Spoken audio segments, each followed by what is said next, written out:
Here at the NIH, I'm going to administer Pfizer COVID vaccine dose number 1. Okay, if you do that part, if you want to talk earlier about the medical issues, I'm going to give the side effects. You can have a slow. You can have a swelling to the side, and then you can find that in the top. Okay? I'm going to do this in the left arm. I'm going to see your shoulder.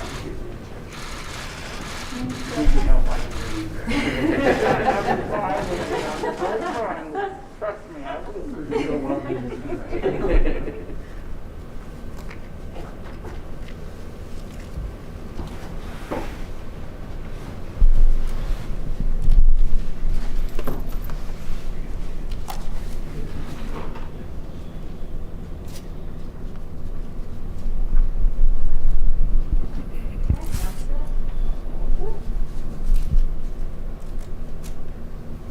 Nothing to it.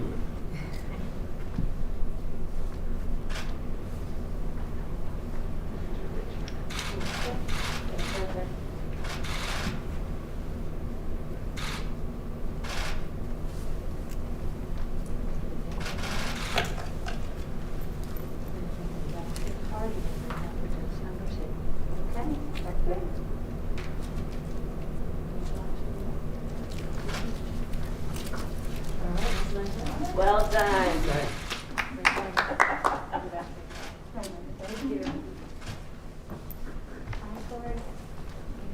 Hey, how are you?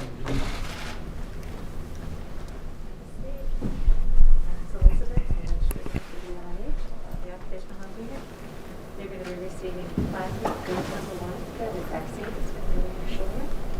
Possible side effects, you can just go on. You can have that swelling, vomiting, fever, headache, all normal. Okay? When we're done, you're going to have the vaccine card. You're going to bring it back for dose number 2. Okay? Got it.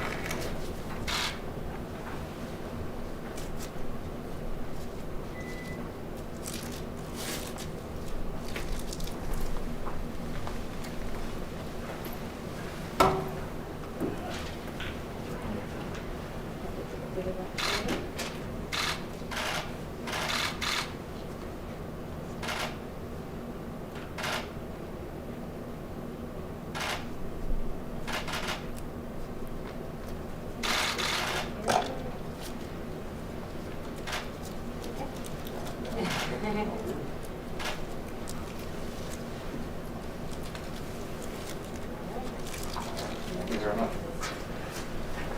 You're working. God made man and made a few firefighters. Thanks for your work. Take care. Hi, my name's Elizabeth. I'm a NIH. I'm the administrative Pfizer COVID vaccine dose number 1 for you in the left arm. Alright. Possible side effects, you can have a swollen liver, you can feel fever, headache, and tired. These are all normal reactions. Dose number 2 is in 21 days. I'm going to give you a vaccine card. You can bring that back.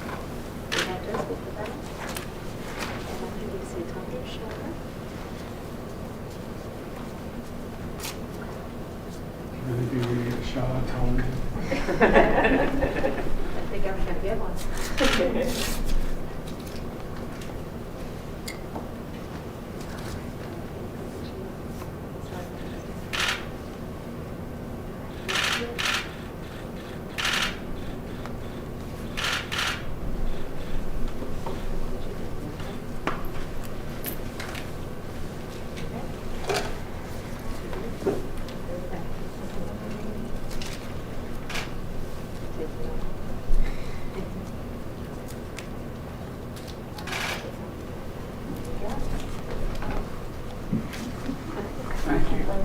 Well done. Take care.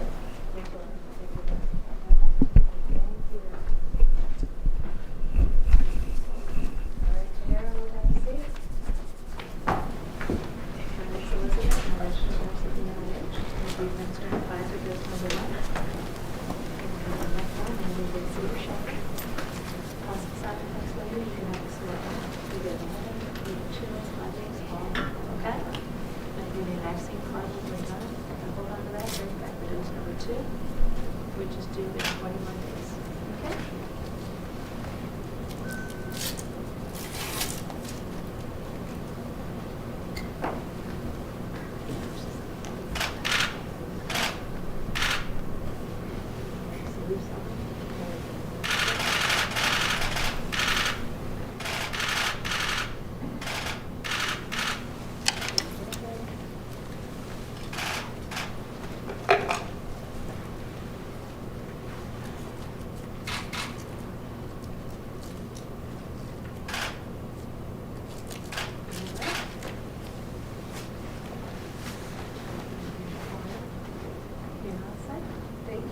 Thank you. Thank you.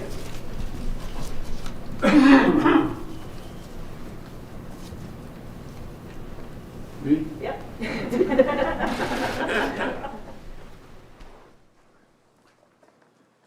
Well, thank you all.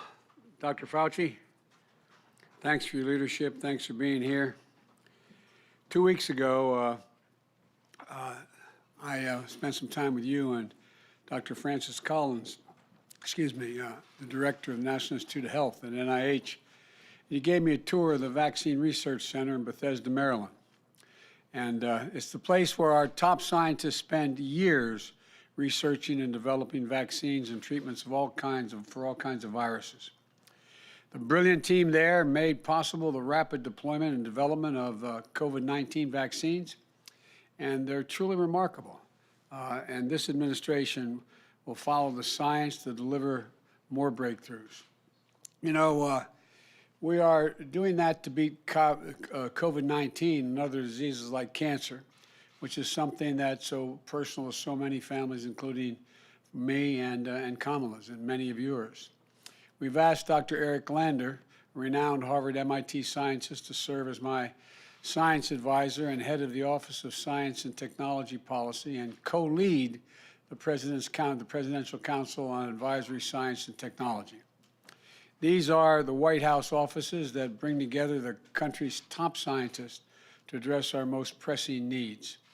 And they'll be part of the work to develop a DARPA-like advanced research effort on cancer and other diseases, just like we do DARPA in the Defense Department, which develops breakthrough projects to secure our national security. And relatedly, I'm delighted to see 5 of the nation's leading cancer centers are joining forces today to build on the work of the cancer moonshot I was able to do during the Obama-Biden administration to help break through silos and barriers in cancer research. We're making progress. There's so much we can do, so much progress within our reach. And that's why I'm thankful to the folks here today for getting their vaccine shots. Gerald Bunn, and Corey Hamilton, both D.C. firefighters. I said to Corey that, that old expression, God made man, then he made a few firefighters. Thank God we have them. And Linda Bussey is the manager of Safeway grocery store in Bethesda. Victoria Leggerwood Rivera, who is a local school counselor. And Elizabeth Calloway, who's a registered nurse who administers these shots. And the more people get vaccinated, the faster we're going to beat this pandemic. That's why one of my first goals in office, when I was just before I was sworn in, I indicated that my goal was to get 100 million COVID vaccine shots in people's arms in my first 100 days as president. At first, critics said that goal was too ambitious. No one could do that. Then they said it was too small. That the bottom line, though, is that America will be the first country, perhaps the only one, to get that done. And today, I'm here to report we're halfway there. 50 million shots in just 37 days since I've become president. That's weeks ahead of schedule, even with the setbacks we faced during the recent winter storms, which devastated millions of Midwestern cities, towns, and also the same in the South. We're moving in the right direction, though, despite the mess we inherited from the previous administration, which left us with no real plan to vaccinate all Americans. And every time we administer another 50 million shots, I'm going to use that milestone to report to the American people on our vaccination program and on our overall fight against this pandemic. The good and the bad, I'll tell you, the success and the failures. And here's the deal. Here's the deal. The story of this vaccination campaign is like the story of everything hard and new America does. Some confusion and setbacks at the start, and then if we do the right things, we have the right plan to get things moving. That's what we're seeing right now. The weeks before I became president, the previous administration saw 6 million shots administered last week. This coming week, we will administer over 12 million shots, double the pace in just 6 weeks that we've been in office. Other milestones. We've increased vaccination distribution to states by 70%. Nearly 60% of people over the age of 75 have now received at least one shot. It was 14% 6 weeks ago. And close to 50% of people over the age of 65 have at least one shot now. It was 8% 6 weeks ago. It's important because people over 65 account for 80% of all the COVID deaths. Additionally, about 75% of the people who live in long-term facilities have gotten their first shot, and those cases are at the lowest level since reporting began in May. Here's how we've been doing it. It starts with increasing the supply. My team has worked very hard with vaccine manufacturers, Pfizer and Moderna, to ensure we have enough supply for all adult Americans by the end of July. When we discovered the vaccine manufacturers weren't being prioritized when it came to securing supplies they needed to make the vaccine, we fixed the problem. I used the Defense Production Act to speed up the supply chain for key equipment, which has already helped increase vaccine production. Last week, I toured the Pfizer facility, manufacturing facility in a plant in Kalamazoo, Michigan. It's incredible, the precision, the safety, the pride, and the sense of purpose everyone involved in that process and project has. We've all seen the news about Johnson & Johnson's vaccine. The idea of a third safe and effective vaccine is very promising. The Food and Drug Administration, the FDA, is reviewing the data and will review recommendations from outside committee of experts that will be meeting tomorrow. Now, let me be clear. We are going to do this the right way. The FDA will decide on emergency use authorization of a vaccine based on science, not due to any political pressure from me or anyone else. No outside factors. What I will say to the American people is this: if the FDA approves the use of this new vaccine, we have a plan to roll it out as quickly as Johnson & Johnson can make it. We'll use every conceivable way to expand manufacturing of the vaccine, and we'll make even more rapid progress on overall vaccines in March. I'll have more to say about this in the days after the FDA review. Look, we've been laser focused on the greatest operational challenge this country has ever undertaken: administering shots in the arms of hundreds of millions of Americans. We're increasing the number of vaccinators. One we found was you may have the vaccine, but not enough people to put the vaccine in someone's arm, like you just saw. We brought back retired doctors and nurses. We've already deployed more than 1,500 medical personnel you see during national disasters from the Federal Emergency Management Agency, FEMA. And we commissioned our commission corps from the Department of Health and Human Services and the Defense Department, including the National Guard, supplying vaccinators. We're lining up thousands more to do the vaccinations. We're also setting up more places for people to get vaccinated. As of today, we provided $3.8 billion to states, territories, and tribes to create hundreds of new vaccination centers and ramp up the existing ones that are there already. We're working with governors across the country in red and blue states to bolster their efforts to stand up hundreds of vaccination centers, from stadiums to community centers, houses of worship, large parking lots. We're providing personnel and equipment and covering the costs for the states, including for the use of their National Guard, which they're incredible. Today, Jill and I, or I should say tomorrow, Jill and I will travel to Houston, Texas, to tour one of the first federal mass vaccination centers and to thank everyone involved.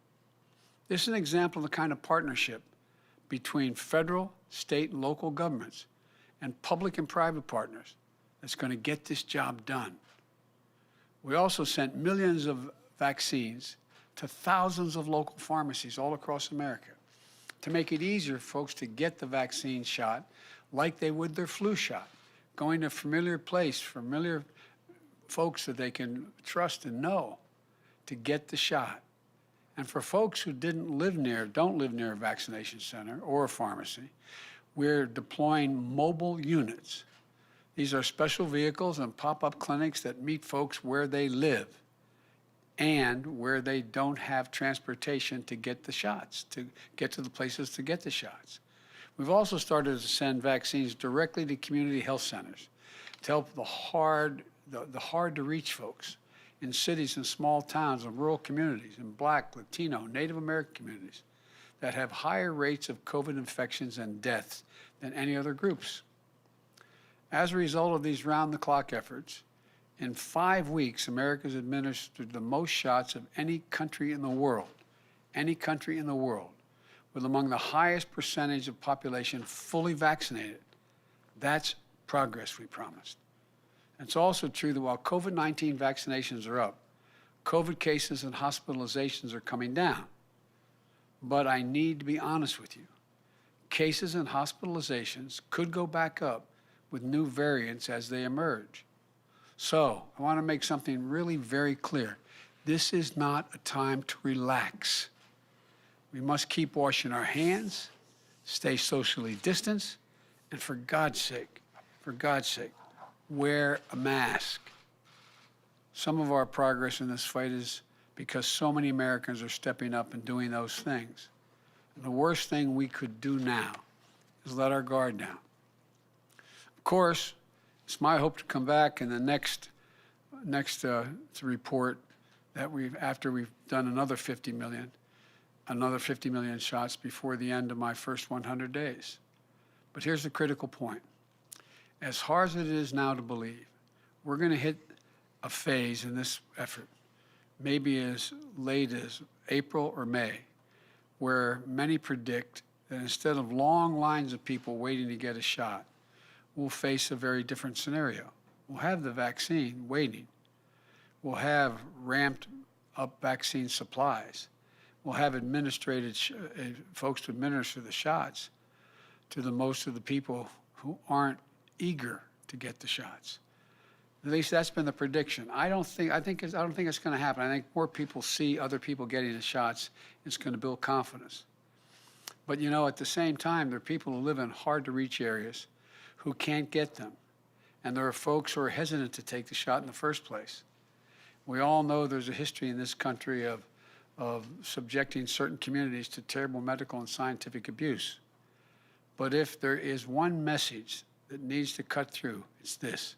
The vaccines are safe and effective. And I believe as you see your neighbor, your husband, your wife, your son, your daughter getting it, that you will be much more inclined to get it. Listen to Dr. Fauci.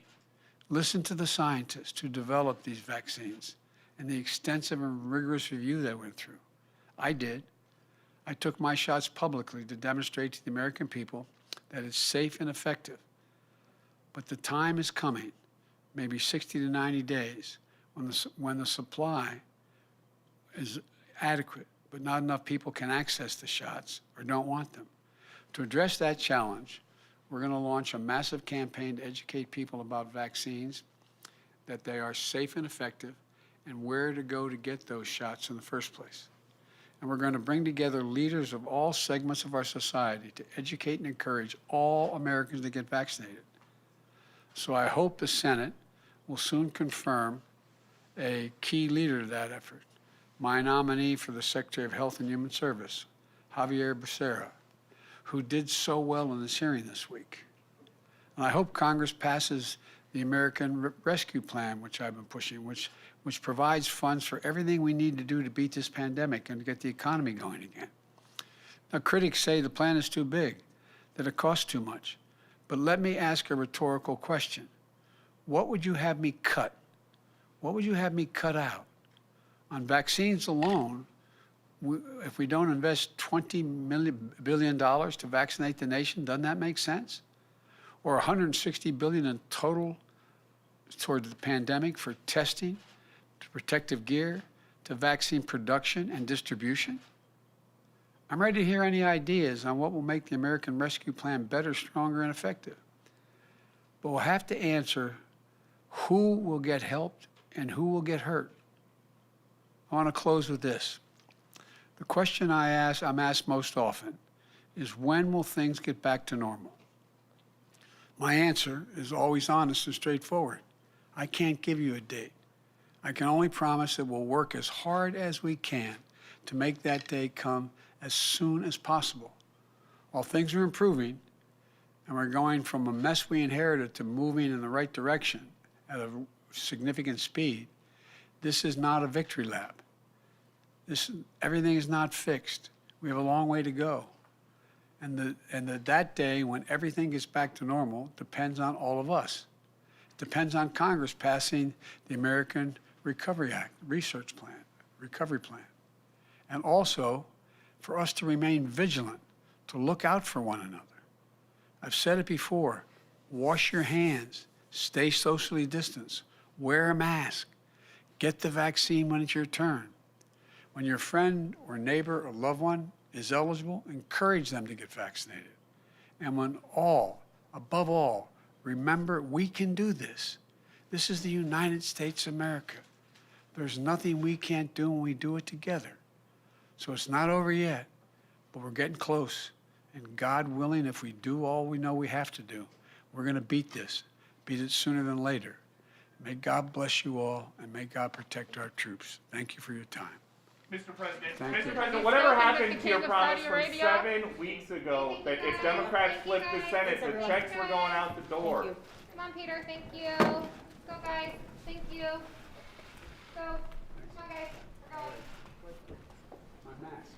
Go, guys. Guys, let's go. Let's go. Thank you, guys. Come on. Mr. President? Let's go, guys. Mr. Thank you President? so much. Juicy, let's go. Come on, guys. The door's right there. This is the head-on. Juicy, come on. Yeah. I see you tempted. I see you. Let's go. Do you want to take that back? Yep.